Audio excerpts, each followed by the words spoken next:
Oke, untuk selanjutnya kami memberikan kepada Tuhan yang telah disediakan.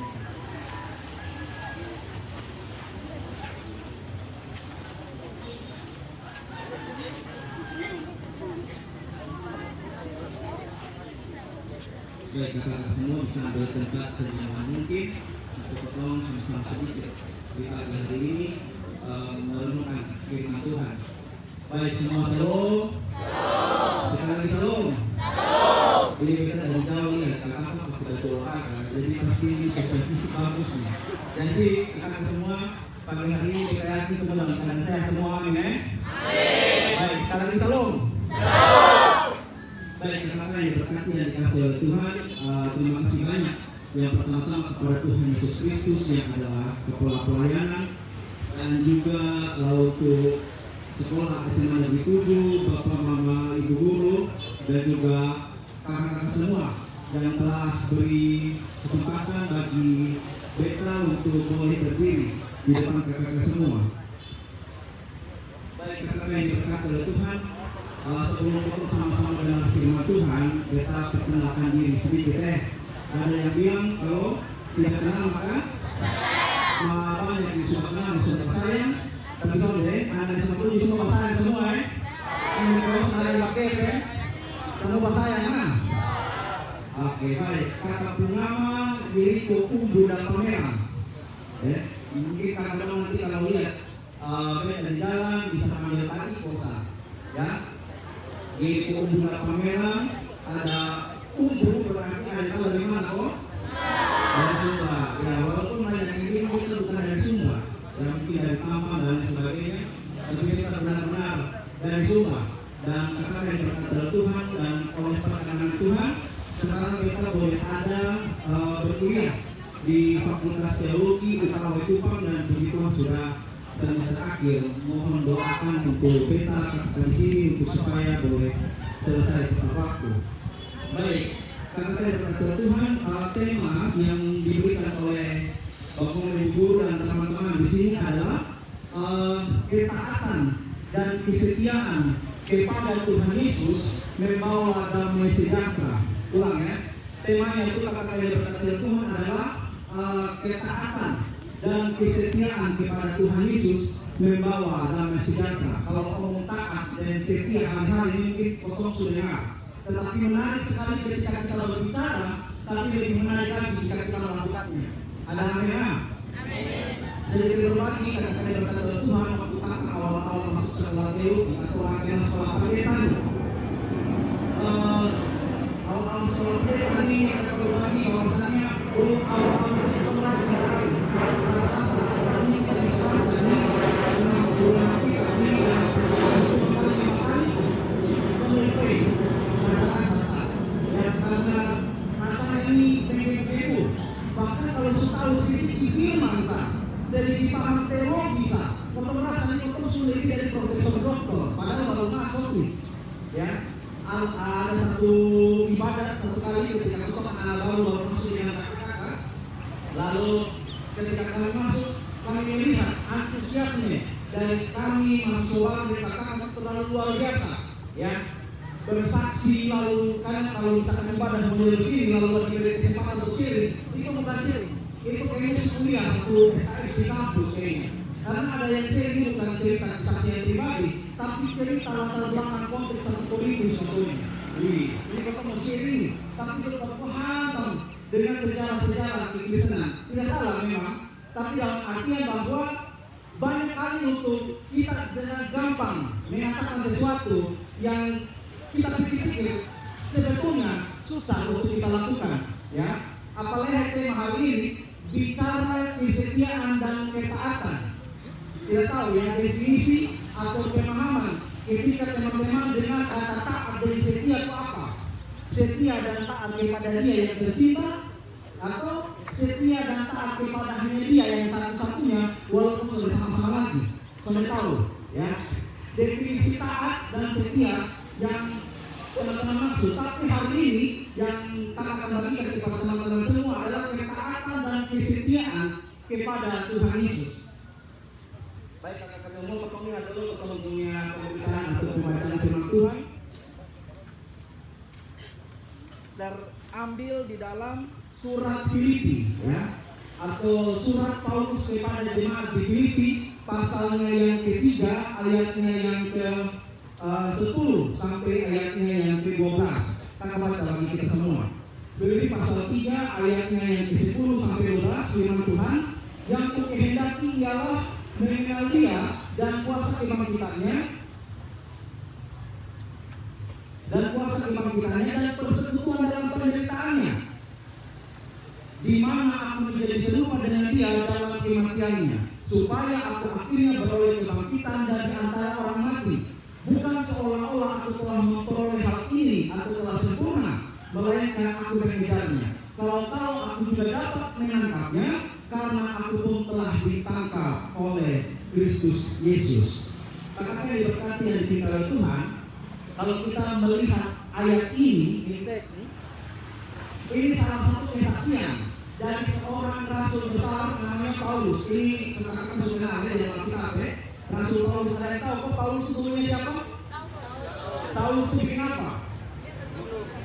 Bunuh orang Kristen atau bunuh orang yang percaya kepada Tuhan Yesus. Nah, tetapi di sini kalau kita lihat teks yang kita baca ini merupakan salah satu kesaksian dari Rasul Paulus. Jadi Rasul Paulus itu punya banyak kesaksian, dan bahkan kakak-kakak Tuhan, Rasul Paulus yang seperti kakak-kakak sudah tahu, dia punya latar belakang masa lalu yang buruk. Ya, dia adalah orang yang suka menindas orang Kristen, membunuh, menganiaya pengikut Kristus. Tapi harus tahu bahwa Paulus itu bukan orang bodoh. Dia orang pintar, dia orang Farisi, dan dia punya guru pun nama Gamaliel. Itu kalau mau dibilang itu mungkin apologet Yahudi waktu itu begitu terkenal. Jadi dia pintar. Kita lihat sedikit dari kesaksian di ayat 4 dari Filipi pasal 3, kita baca lagi kita dikatakan di sana.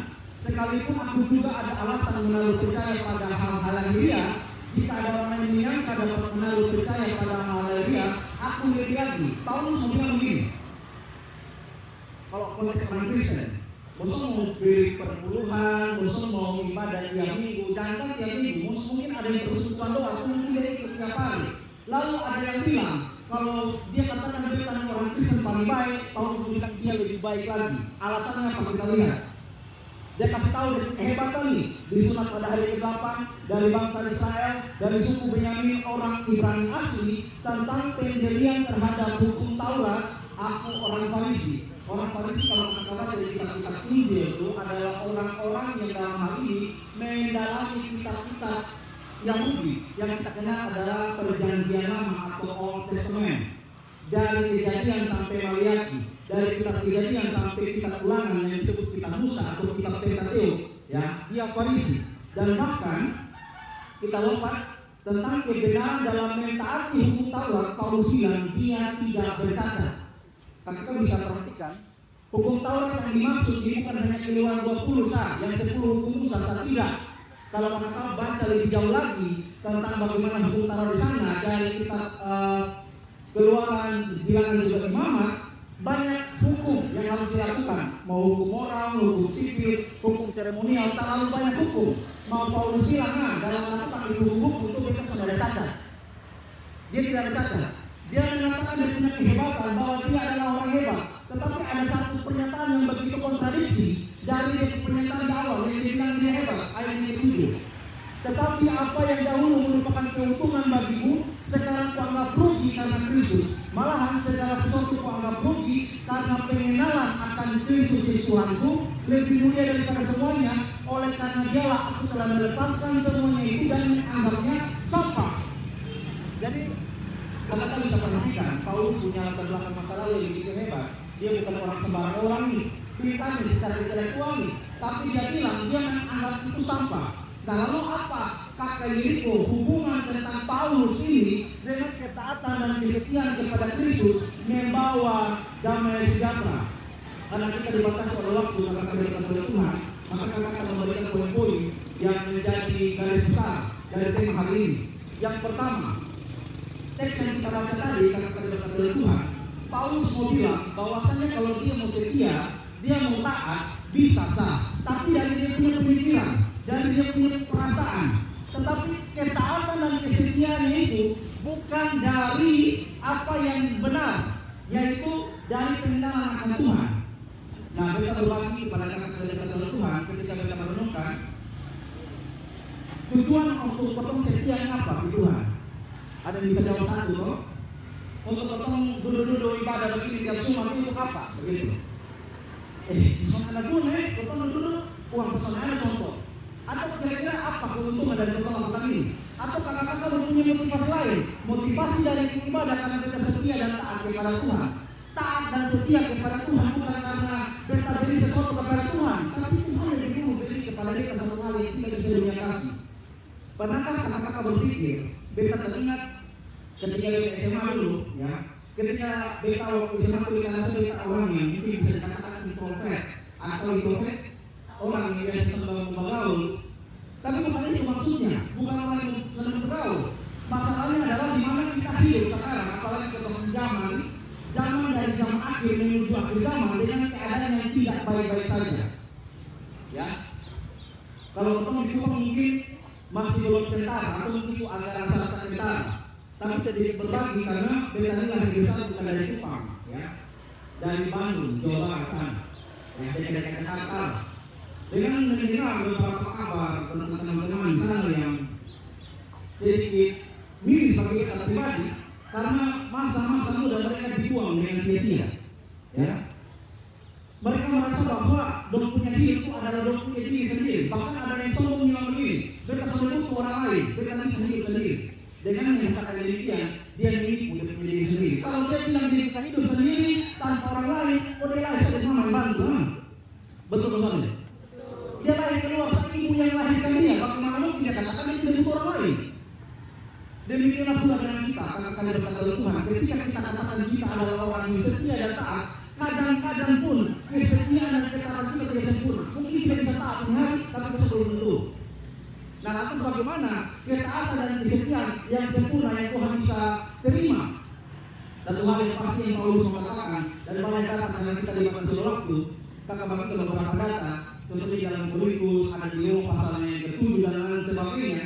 Tentang bagaimana kita selalu mau bikin yang baik, tapi ternyata kita buat jahat karena dosa-dosa kita. Tetapi kata Tuhan bukan berarti kita tidak bisa taat sama sekali. Tidak. Yang membuat kita taat, membuat kita setia karena pertolongan Tuhan atas hidup kita. Amin. Makanya kata-kata berkata Tuhan, kalau kakak sudah rasa mau mundur, rasa setia berdoa itu Tuhan bertolong kita Tuhan. Ingat kali kita rasa ibadah ini pintar. Berkata kadang-kadang di gereja Tuhan masuk besok, di gereja jadi pulang dulu, bawa pulang, ada yang salah gitu loh. Kalau di gereja nih, ya idealnya mendengar firman dan pulang suka kita. Tapi sudah di gereja pulang, kira rasa sudah dapat apa-apa, malah menganggap yang ada. Pernah kalau berpikir demikian, ternyata cek sedikit berbagi. Kalau kita dulu bukan karena sudah mendengar firman, dekat gereja di Gereja Gloria kayak itu. Kakak ada Tuhan di berbagai di belakang gereja Gloria itu kan pintu kursi pramuka itu langsung berhadap dengan rumah di belakang gereja Gloria. Nah di belakang rumah gereja Gloria itu ada satu katakan orang Rote yang dia suka sekali. Mereka orang manis, orang Rote ya, semua manis. Waktu itu memang kita lihat sangat manis waktu itu.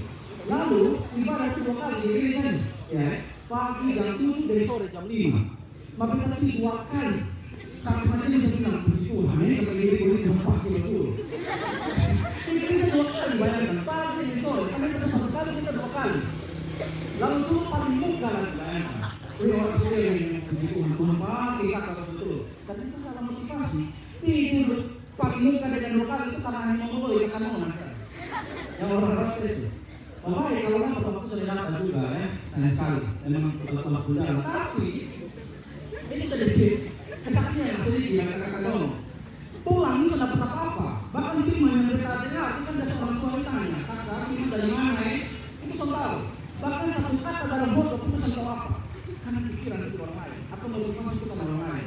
Beta berharap kakak punya kesetiaan, kakak semua di sini punya ketaatan untuk hidup beribadah tidak sia-sia. Amin. Datang ibadah tentunya untuk hari Jumat ini bukan karena desakan dari sekolah, bukan karena aturan dari sekolah, tapi memang Tuhan ada kerinduan, ada waktu bagaimana kita bisa beribadah. Bahwasannya kata Tuhan Banyak orang di luar sana yang tidak bisa menikmati ibadah seperti kita. Apalagi kita dari mana waktu itu dengan mayoritas yang bukan Kristen. Kontong di gereja saya bahwa Alkitab nggak sembunyi, jangan ada yang tahu. Tapi bagaimana kita di sini dengan leluasa, bahkan gereja di Padang, adakah kita mau untuk setia pada Tuhan? Akan ada pertolongan Tuhan. Dan satu hal yang harus kita renungkan hari ini, kesempurnaan dalam ketaatan itu tidak bisa kita lakukan sendiri. Percayalah. Untuk memberikan dokter hebat, untuk memberikan dokter kuat, ternyata tidak bisa. Ternyata kita mendapati diri kita adalah orang yang ragu. Kenapa? Alkitab katakan kita ini adalah orang-orang yang telah kehilangan the glory of the God, kemuliaan Allah. Bagaimana orang-orang kira-kira ini selalu mau menunjukkan dirinya hebat. Sampai banyak kok orang-orang yang ada kalau foto selfie itu rasa-rasa itu sampai dekat hilang. Kepun kita lalu nah, mereka sama-sama tahu mana di dunia dan kemana. Mereka selalu menunjukkan dirinya yang ideal.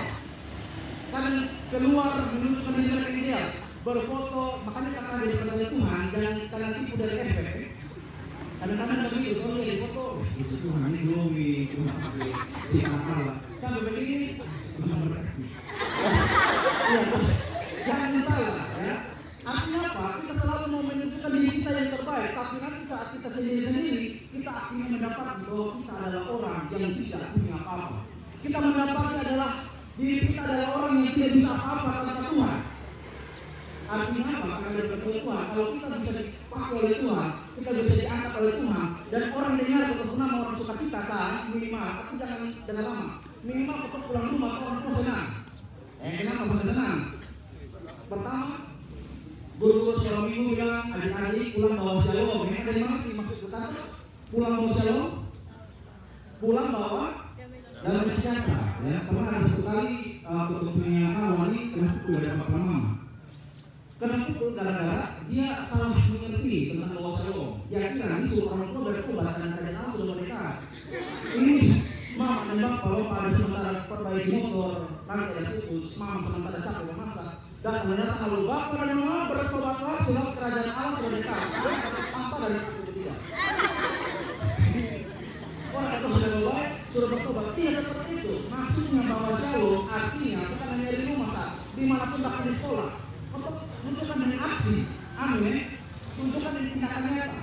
Jadi ketika kita pulang bawa shalom, bawa damai itu artinya kita membawa damai sejahtera bagi orang tua dan orang rumah. Minimal kayak pulang dari tulang, shalom bapak, shalom mama, kotor gimana ya? Langsung kan juga pada ini kok cuci, ya toh? Mama ada yang belum kerja, mama dia bisa susah, mama bisa. Orang-orang bapak dan mama juga Tuhan itu bapak ini. Orang merasakan kehadiran Tuhan dalam hidup kita bukan terlalu banyak moci atau terlalu banyak pikong, bacot orang bilang gitu. Ayo bisa nelo bukan ya? Tapi orang lihat dari tindakan kita. Otomatis aksi hari-hari. Bagaimana orang lihat untuk punya tindakan, bagaimana orang lihat untuk punya perilaku. Itu sudah menunjukkan kepribadian berbeda. Makanya kenapa yang diberkati dan dikasih oleh Tuhan, kita tulis satu kutipan dari seorang aransemen lagu saat namanya Adi MS. Dia katakan seperti ini. Orang lebih tertarik ya, dengan satu tindakan nyata daripada 1001 kata tanpa makna. Orang lebih suka buat apa gitu, ya. Dan beta pribadi pun demikian. Katakan dari Tuhan, beta omong di sini pun beta dituntut untuk lakukan apa yang kita buat. Makanya kalau kamu pada dalam khotbah pendeta yang di Manobe, orang bertanya kepada bapak pendeta, khotbah yang bagus itu kemana? Khotbah yang bagus itu berair-air atau berapi-api? Khotbah yang bagus itu ditulis atau tidak ditulis? Lalu pendeta lain menjawab, apa yang lu khotbah, lu buat itu. Apa yang lu buat, lu lakukan itu. Simple. Amin ya? Jadi kakak-kakak dikatakan dari kasih Tuhan kita sangat senang boleh ada di kakak-kakak depan hari ini dan kita doa untuk kakak-kakak semua kiranya di masa depan kakak-kakak bisa menjadi mungkin bukan seperti kita, lebih lagi dari kita. Amin ya? Bisa menjadi orang yang pengaruh bagi ya minimal daerah sekitar lah, minimal rumah lah, dan untuk menunjukkan bahwa untuk kesetiaan dan ketaatan kepada Tuhan bahwasanya itu karena Tuhan yang menolong sehingga kita boleh untuk setia dan taat kepadanya. Mungkin itu yang kita bisa sampaikan kepada kakak semua, semangat untuk ke depan kita dengar bahwa nanti akan mau ujian akhir, kita doakan kiranya kakak semangat. Ingat ya, kalau yang namanya ujian itu belajar sebelum ujian, bukan saat ujian sementara belajar. Ada yang pernah seperti itu begitu? Ujian kita jadikan kerja kelompok. Ya, kalau ada ujian kita kerja kelompok. Oh, kita gimana? Bapak itu kasih satu hal dua hal tidak ya? Ujian itu artinya untuk diuji seberapa jauh untuk punya pengetahuan selama ini kalau belajar. Kita percaya kakak semua diberkati, kakak semua adalah orang hebat dan pasti tetap yang baik dari ujian yang kakak akan ada ke depan. Semoga ya. Baik, kakak dan kata Tuhan untuk kami akan firman Tuhan, mari kita bersatu hati dalam doa, mari kita berdoa. Bapa di surga, terima kasih banyak Tuhan untuk pagi ini. Kami berterima kasih Tuhan telah menuntun menyertai kami dari rumah, baik kami yang berjalan kaki dengan angkutan umum atau juga dengan orang tua. Kami sangat bersyukur Tuhan masih memberi kami kehidupan, dan hari ini kami mendengar sedikit daripada firman-Mu. Hamba-Mu telah selesai berbicara dan jauh dari kata sempurna, tapi kiranya Roh Kudus menolong setiap kami untuk kami boleh melakukan apa yang kami boleh baca dan renungkan hari ini. Ajarlah kami menjadi anak-anak yang takut akan Tuhan, setia kepada Tuhan, dan biarlah dalam masa muda kami Tuhan boleh pakai menjadi alat dalam tangan-Mu, sehingga dimanapun kami berada kami dapat menjadi berkat. Terima kasih banyak Bapak di surga, terima kasih untuk firman-Mu. Hanya di dalam nama Tuhan Yesus Kristus yang adalah firman yang hidup, kami berterima kasih untuk firman Tuhan hari ini. Amin. Saya kembalikan kepada Pak atau Ibu.